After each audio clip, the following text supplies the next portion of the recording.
E aí, já pensou em ganhar muito dinheiro com um canal de corte igual esse daqui que você está assistindo? No primeiro link da descrição temos um aulão para você que quer começar um canal de cortes e faturar muito aqui na internet. Também teremos planilhas que irão te ajudar na hora de organizar a produção do seu canal. Tá esperando o quê?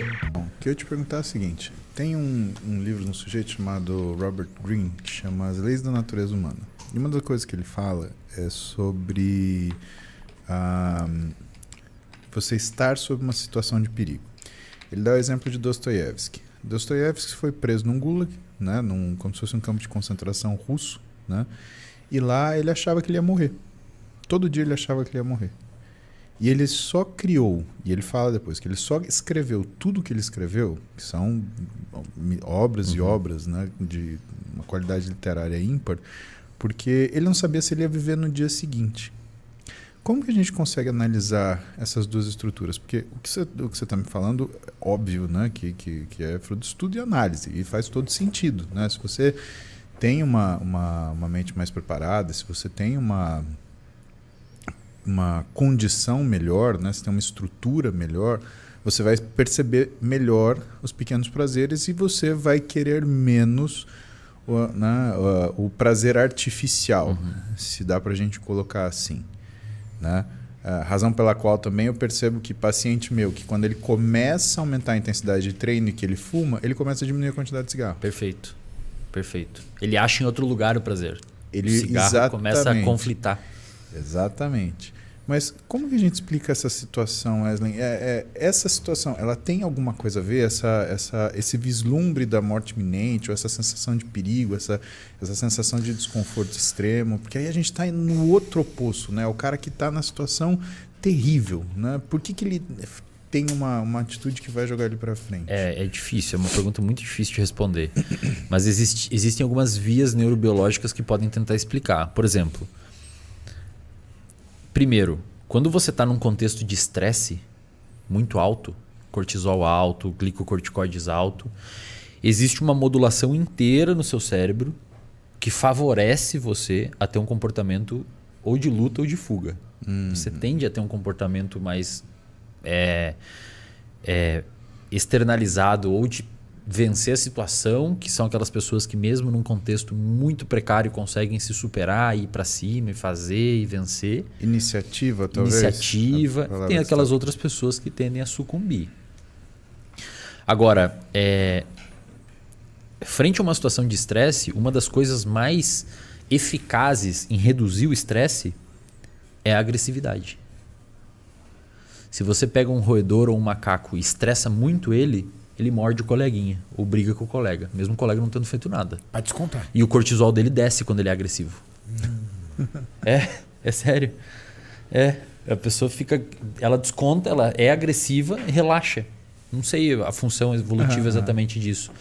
Mas aí quando você for ver um comportamento adicto, é um comportamento agressivo, é um comportamento autolesivo, é um comportamento de se machucar, né? Assim como um ultramaratonista, é um comportamento agressivo dele também. O cara corre com calos, com fome. É um comportamento que ele um pouco que se autolesiona para chegar naquela performance. Era a segunda coisa que eu ia te perguntar, porque quando você falou assim, que a violência ela diminui o que é o nível de estresse da pessoa, eu ia te perguntar se a autolesão ela é uma forma de violência válida para essa premissa. Eu acho que sim. E tem alguns estudos bem curiosos assim que mostram que quando o time da casa, principalmente com o futebol americano, esses estudos são feitos lá nos Estados Unidos, né? Quando o time da casa perde para um adversário em casa, a violência doméstica aumenta no dia. Caramba, cara. A galera começa a descontar em casa, assim. E então o estresse ele gera um padrão de agressividade, inclusive com você mesmo. Se você tem premissas e circuitos de comportamento já pré-estabelecidos para fazer isso. E você acredita que isso pode se refletir, por exemplo, num comportamento durante um treino? Né, de uma pessoa ela ficar mais ousada ou daquela coisa, eu treino com raiva, porque assim eu faço, e que isso seja usado como um mecanismo de comportamento aprendido em relação à vida dela? Não sei, Paulo, essa pergunta é boa. Você está me perguntando se a pessoa consegue usar a raiva para aumentar a performance. Eu te pergunto das duas situações, né? Primeiro, se ela consegue usar a raiva para aumentar a performance, ou se ela é dependente dessa raiva para aumentar a performance. Por que eu te passo essa pergunta? Porque a gente conheceu na história uma série de players, né, e de atletas, né, que eles tinham uma vida muito difícil. E de repente, né, eles foram vencendo na vida e a vida foi se tornando cada vez mais confortável. Isso é muito comum no boxe, né, também. Era exatamente onde eu ia falar, porque Os maiores nomes do boxe, Mike Tyson. Teve um transmimento de pensação aqui. Né? Mike Tyson é um exemplo clássico. E que é o drama. É o drama do Rock 3. Ou do Rock 2, quando ele do 3 consegue... contra o BA. O cara tinha um ódio tremendo, cara. Exatamente, o BA tinha um ódio tremendo. O cara era movido pela força do ódio. E ele tinha comprado uma Lamborghini, o Rock tinha comprado uma Lamborghini, ele tava todo felizão. E o Apollo falou pra ele, velho... Vou moer você. Você vai tomar um pau, cara.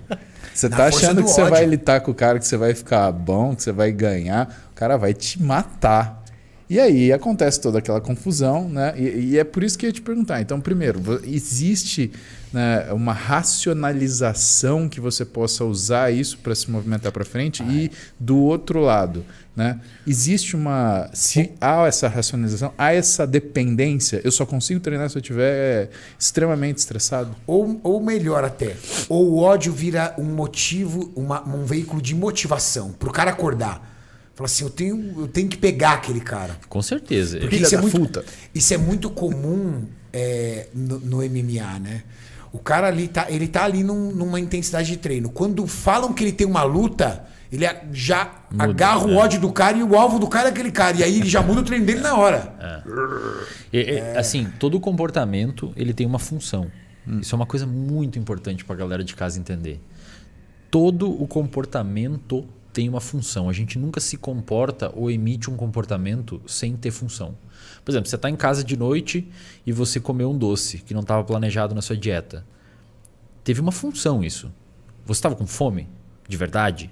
Talvez. Talvez a função de comer o doce é matar a fome. Talvez você estava entediado. Talvez você queria uma recompensa devido a um dia estressante. Teve uma função aquele comportamento. Talvez você estava ocioso. Ocioso. Ociosidade é algo também que leva as pessoas a procurar. Vou comer alguma coisa. Então, nesse contexto aí do cara usar o ódio ou dentro de um contexto que talvez tinha tudo para levar ele para droga, se ele foi para droga, ele viu uma função na droga. Talvez se ludibriar, esquecer, anestesiar aquela dor que ele está sentindo, aqueles problemas que ele tem. Às vezes uma função comercial dentro do contexto que ele vive, ele consegue se sustentar. Ou uma função social, ele consegue ser protegido no bairro, porque ele está naquele meio.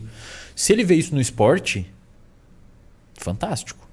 Se ele vê isso no esporte, se o esporte, quando ele é moleque, está na periferia, está com uma vida ruim e ele só consegue se sentir bem no esporte, o esporte começa a ter uma função na vida dele. Uma função de, cara, ele é aceito. Igrejas têm muito essa função. Só vai pra igreja. A igreja tem um poder, uma função social bizarra. Bizarra, né, cara? É muito. Você é aceito, cara. Você cumprimenta as pessoas do mesmo jeito, você se veste parecida com elas, ninguém te julga. Saca? Então, o esporte muitas vezes, não estou dizendo que é uma igreja, mas pode ter uma função parecida. Porque você se veste igual, você compra a camisa da Iron,